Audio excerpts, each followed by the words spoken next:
Do you want to go to Canada as a student but don't know where to start? Well, I am here to help you out.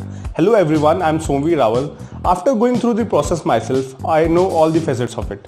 And I want to help out fellow students in realizing their dreams of studying abroad. In this video, I am going to talk about the full process of studying abroad, specifically in Canada. From choosing the course and the college to getting your passport stamped. So let's start.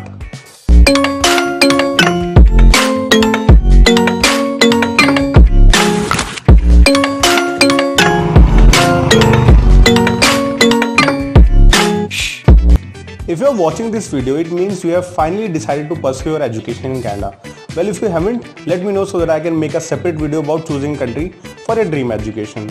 After deciding the country, the time comes for deciding a course. The ideal scenario would be to choose a course parallel to your graduation or 12th class. But if you are confused, I would suggest you research well about all the available choices and make your call. There are majorly two types of educational institutions in Canada, a college or a cégep as known in French Canada, and a university. After finalizing the course, you have to decide whether you want a research intensive course or an employment intensive course. Colleges are generally known for short and mostly skill based courses which help you to transition in your field of work. They are usually short for a year or two and are less costly. In universities, you get a degree which is of 2 or 3 years depending upon if you are a postgraduate student or a graduate student. Students these days are looking to go to specific provinces like Nova Scotia in search of better PR opportunities, but that we'll cover in some other video. I would suggest you shortlist at least 3 courses which are related to your previous education. That way you can have backups.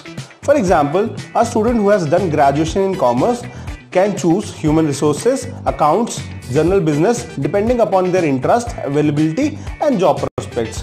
These courses can be found in both colleges and universities.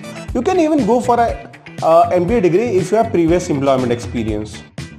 Many students are confused whether they should apply through an agent or on their own. Well, if you apply through an agent, there is no fees as such that you have to pay to the agent in case of most colleges. And all the process is taken care of by the consultant agency. But they might charge in case of some universities. I would suggest shortlisting colleges on your own and not blindly applying to colleges which your agent tells you to. There is a small fee in the case of most institutions, close to somewhere around 100 Canadian dollars. Your application status is confirmed by the college or your university in less than 45 days. They send you a confirmation letter which can be used to apply for the visa or even education loans.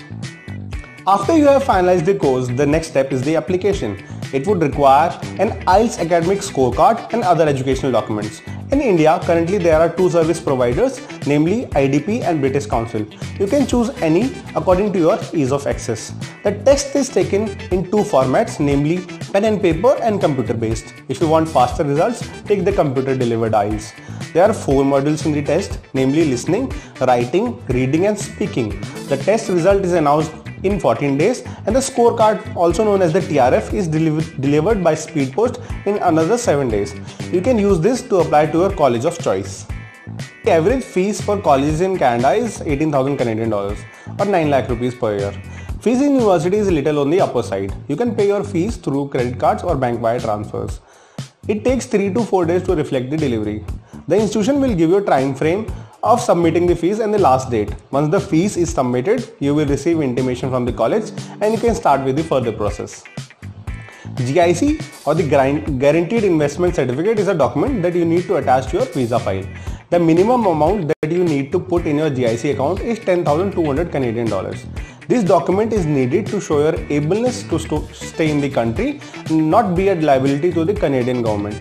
Unlike other countries like Australia, where you need to show your ITR filing, in Canada you just need to submit GIC and pay 1 year fees to show your credit worthiness.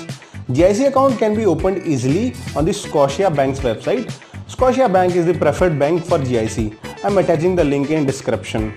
Meanwhile, get your medical done through any of the listed doctors. It is another essential document that you need to attach to your visa application. The list of doctors can be easily accessed through the net or you can ask your agent about it. I am also attaching the link for the same in the description. The test takes just 1 to 2 hours when you get an appointment. It only consists of 2 basic tests and costs just 100 Canadian dollars if everything is fine. But it may cost more and take more time if you have some health issues or tattoos. The result is delivered to you via email in 10 to 12 days.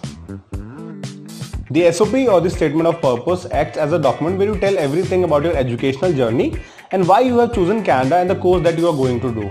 It is a very important document which can make or break your visa case. Ensure that you include all your documents and enter everything truthfully. Make sure you have good ties with your country and invest good time in writing your SOP or take professional help if you need it. Once all the above mentioned steps are completed, you can add all your documents together, namely the GIC certificate, admission and fees payment letter, all educational documents, SOP and the medical certificate to submit the visa file to the High Commission. The visa fees is close to $200 Canadian. You will be called for a biometric and soon for the visa stamping if everything goes fine. The best time to apply for a visa is 3 to 4 months prior to your course commencement date. It gives you a buffer time to reapply if your visa is rejected. I hope I was able to help out with the process.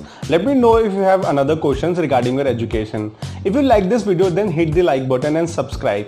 If you didn't like it, then tell me what I can improve in the comments. Until next time.